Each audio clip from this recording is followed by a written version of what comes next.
এমনি এমনি ঘুমাবেন না। ঘুমানোর আগে বিসমিল্লাহ বলে লাইটটা অফ করবেন, বিছানাটা বিসমিল্লাহ বলে ঝাড়বেন, ঠিক আছে? ওয়াশরুম থেকে পারলে অজু করে আসবেন।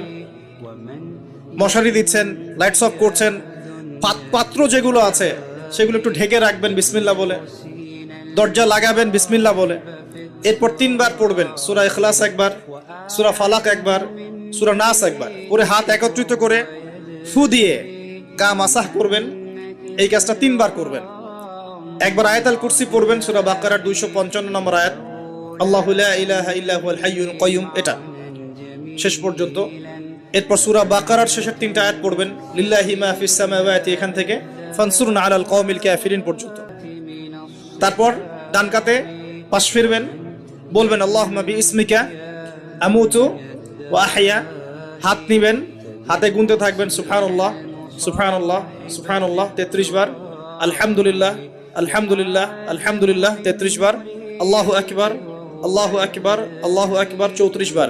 ঘুমিয়ে যাবেন। এখন যদি আপনি